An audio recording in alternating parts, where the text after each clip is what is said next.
Hello friends, എല്ലാവർക്കും പുതിയൊരു വീഡിയോയിലേക്ക് സ്വാഗതം. അപ്പോൾ ഞാനിന്ന് ജാമുൻ്റെ കേക്കാണ് ഉണ്ടാക്കാൻ പോകുന്നത്. അതായത് ഞാവൽപ്പഴത്തിൻ്റെ കേക്ക്. കഴിഞ്ഞ വീഡിയോയിൽ ഞാൻ ഞാവൽപ്പഴത്തിൻ്റെ ജാം ഉണ്ടാക്കുന്നത് ഇട്ടിരുന്നു. അപ്പോൾ അതേ ജാം കൊണ്ടുള്ളൊരു കേക്കാണ് ഇന്ന് തയ്യാറാക്കാൻ പോകുന്നത്. അപ്പോൾ അതിനായിട്ട് ആദ്യം ചെയ്യേണ്ട ഒരു കാര്യം, നമ്മൾ ബേക്ക് ചെയ്യാൻ പോകുന്ന പാത്രം ആദ്യം ഒന്ന് പ്രീ ഹീറ്റ് ചെയ്യണം. ഒരു 15 മിനിറ്റോളം മീഡിയം ഫ്ലെയിമിലിട്ടിട്ട് പ്രീ ഹീറ്റ് ചെയ്തെടുക്കാൻ വേണ്ടിയിട്ട് വെച്ചിട്ടുണ്ട്. അതിനുശേഷം കേക്കിൻ്റെ ബാറ്റർ ഒഴിക്കുന്ന പാത്രത്തിൽ കുറച്ച് ഓയിൽ ഒഴിച്ചു കൊടുത്തിട്ട് അതിൽ കുറച്ച് മൈദപ്പൊടി ഇട്ടിട്ട് ഒന്ന് തട്ടി കൊടുത്ത് വെച്ചിട്ടുണ്ട്. ഇനി നമുക്ക് കേക്കിൻ്റെ ബാറ്റർ തയ്യാറാക്കിയെടുക്കാം. അപ്പോൾ അതിനായിട്ട് ആദ്യം 1/2 കപ്പ് പൊടിച്ച പഞ്ചസാരയാണ് എടുത്തിട്ടുള്ളത്. ഇനി ഇതിലേക്ക് ഒരു 1/4 കപ്പോളം ഓയിൽ ഒഴിച്ചു കൊടുക്കാം. അതിനുശേഷം ഇതൊന്ന് സ്പൂൺ ഉപയോഗിച്ചിട്ടൊന്ന് മിക്സ് ചെയ്തെടുക്കുക. അതിന് മുൻപായിട്ട് കുറച്ച് വാനിലയുടെ എസൻസ് കൂടി ഇതിലേക്ക് ചേർത്ത് കൊടുത്തിട്ടുണ്ട്. ഇനി ഇതൊന്ന് മിക്സ് ചെയ്തെടുക്കാം.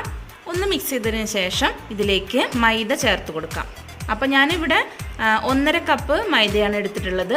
നിങ്ങൾക്ക് ഗോതമ്പ് പൊടി വേണമെങ്കിൽ യൂസ് ചെയ്യാം. അപ്പോൾ ഒരു അരിപ്പ് വെച്ചിട്ട് അതിലേക്കാണ് ഈ മൈദ ഇട്ട് കൊടുക്കേണ്ടത്. എന്നിട്ട് നന്നായിട്ടൊന്ന് അരിച്ചിട്ട് പാത്രത്തിലേക്ക് ഇടുക.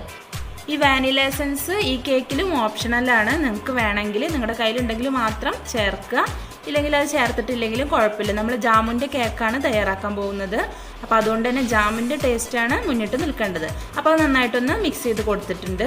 ഇനി ഇതിലേക്ക് ഞാൻ 1 കപ്പ് പാലാണ് ചേർത്തിട്ടുള്ളത്.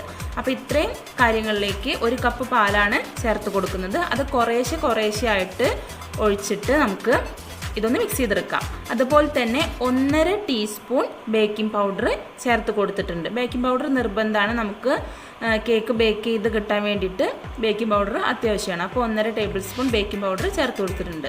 ഇനി ഇതിൽ പ്രധാനപ്പെട്ട ചേരുവയാണ് നമ്മൾ കഴിഞ്ഞ ദിവസം തയ്യാറാക്കി വെച്ചിട്ടുണ്ടായിരുന്ന ജാമുൻ്റെ ജാം, അതായത് ഞാവൽപ്പഴത്തിൻ്റെ ജാം. അത് ഞാനൊരു 1.5 ടീസ്പൂണാണ് ചേർത്ത് കൊടുത്തിട്ടുള്ളത്.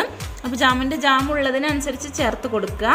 ടേസ്റ്റ് അതിൻ്റെ ഫ്ലേവർ കൂടുതൽ വേണമെന്ന് തോന്നുകയാണെങ്കിൽ കൂടുതൽ ചേർത്ത് കൊടുക്കുക. ഞാനൊരു 1.5 ടീസ്പൂണാണ് ചേർത്തിട്ടുള്ളത്. എന്നിട്ട് ഇതുപോലെ നന്നായിട്ടൊന്ന് മിക്സ് ചെയ്തിട്ടെടുക്കുക. ഇപ്പം നല്ല കളർ വന്നിട്ടുണ്ട്. പക്ഷെ നമുക്ക് കേക്ക് റെഡിയായി വരുമ്പോൾ ഈ കളറ് ഇതേപോലെ തന്നെ ഉണ്ടാവില്ല. പക്ഷേ ഞാവൽപ്പഴത്തിൻ്റെ ആ ഫ്ലേവർ നന്നായിട്ട് കേക്കിലുണ്ടായിരിക്കും. അതിന് വാനില എസൻസ് ചേർത്ത് കൊടുക്കുമ്പോൾ കുറച്ച് മാത്രം ചേർത്ത് കൊടുക്കാൻ ശ്രദ്ധിക്കുക. ഇനി നമുക്കിത് ബേക്ക് ചെയ്യാൻ വേണ്ടിയിട്ട് പാത്രത്തിലേക്ക് ഒഴിച്ചു കൊടുക്കുക. അതിനുശേഷം ഇതൊന്ന് നന്നായിട്ട് തട്ടിക്കൊടുക്കുക. ഉള്ളിൽ ബബിൾസ് വീഴാതിരിക്കാൻ വേണ്ടിയിട്ടാണ് ഇങ്ങനെയൊന്ന് ചെയ്യുന്നത്.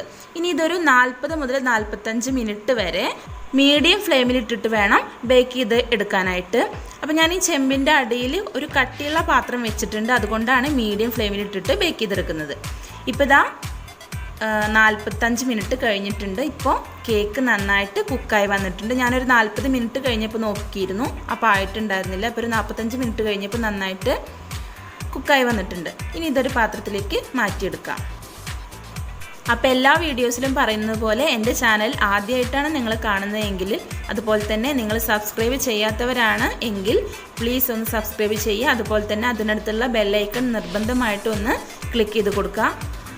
എന്നാലാണ് നിങ്ങൾക്ക് ഞാനിടുന്ന പുതിയ വീഡിയോസിൻ്റെ ഒക്കെ നോട്ടിഫിക്കേഷൻസ് നിങ്ങളുടെ ഫോണിലേക്ക് എത്തുകയുള്ളൂ. അപ്പോൾ കേക്ക് ഞാൻ മുകൾ ഭാഗം ഒന്ന് കട്ട് ചെയ്തെടുക്കുകയാണ്. നന്നായിട്ട് സ്പോഞ്ചി ആയിട്ട് വന്നിട്ടുണ്ട് കേക്ക്. അപ്പോൾ മുകൾ ഭാഗം ഒന്ന് കട്ട് ചെയ്ത് മാറ്റിയെടുക്കുന്നുണ്ട്. ഇനി ഇതൊന്ന് നമ്മുടെ ജാമു വെച്ചിട്ടൊന്ന് ഡെക്കറേറ്റ് ചെയ്തെടുക്കാനുണ്ട്. അപ്പോൾ അതിനായിട്ട് ജാമുൻ്റെ ജാം എടുത്തിട്ടുണ്ട്, ഞാവൽപ്പഴത്തിൻ്റെ ജാം. അതുകൊണ്ട് ഞാനൊന്ന് ഡെക്കറേറ്റ് ചെയ്തെടുക്കാൻ പോവുകയാണ്. ഇനി 2 ലെയറായിട്ട് കട്ട് ചെയ്തിട്ട് അതിൻ്റെ 2 ലെയറിൻ്റെ ഇടയിലും ജാം വേണമെങ്കിൽ നമുക്ക് തേച്ച് കൊടുക്കാവുന്നതാണ്. അപ്പോൾ അതിനുള്ള ജാം എൻ്റെ കയ്യിലില്ലാത്തത് കൊണ്ട് ഞാനുള്ള ജാം വെച്ചിട്ട് മുകൾ ഭാഗം മാത്രമാണ് ഒന്ന് ഡെക്കറേറ്റ് ചെയ്തെടുക്കുന്നത്. അപ്പോൾ ഈ കേക്ക് ഞാവൽപ്പഴത്തിൻ്റെ നല്ലൊരു ഫ്ലേവറുള്ളൊരു കേക്കാണ്. നല്ല ടേസ്റ്റിയാണ്. വളരെ ഈസിയാണ് ഇത് തയ്യാറാക്കാൻ വേണ്ടിയിട്ട്. അപ്പോൾ നിങ്ങൾക്ക് ഈ കേക്കിൻ്റെ റെസിപ്പി ഇഷ്ടമായിട്ടുണ്ടെങ്കിൽ പ്ലീസ് ഒന്ന് ലൈക്ക് ചെയ്യണം. അതുപോലെ തന്നെ ഷെയർ ചെയ്യണം, കമൻറ്റ് ചെയ്യണം. ഇപ്പോൾ ഇതാ ഞാൻ ഞാവൽപ്പഴത്തിൻ്റെ ജാം വെച്ചിട്ട് കേക്കിൻ്റെ മുകൾ ഭാഗം ഒന്ന് ഡെക്കറേറ്റ് ചെയ്തെടുത്തിട്ടുണ്ട്. ഇനി ഇതിൻ്റെ മുകളിലേക്ക് ഞാൻ കുറച്ച് എള്ളാണ് ഇട്ട് കൊടുക്കുന്നത്. വെളുത്ത എള്ളാണ് ഇട്ട് കൊടുക്കുന്നത്. നിങ്ങൾക്ക് നിങ്ങളുടെ ഇഷ്ടത്തിനനുസരിച്ചിട്ട് എന്ത് വെച്ച് വേണമെങ്കിലും ഡെക്കറേറ്റ് ചെയ്യാവുന്നതാണ്. അപ്പോൾ നിങ്ങൾക്ക് തീർച്ചയായിട്ടും ഈ വീഡിയോ ഇഷ്ടപ്പെട്ട് കാണുമെന്ന് തന്നെ ഞാൻ കരുതുന്നു. അപ്പോൾ ഇഷ്ടപ്പെട്ടിട്ടുണ്ടെങ്കിൽ നിങ്ങളൊന്ന് ലൈക്ക് ചെയ്യുക, അതുപോലെ തന്നെ ഒന്ന് ഷെയർ ചെയ്ത് കൊടുക്കുക.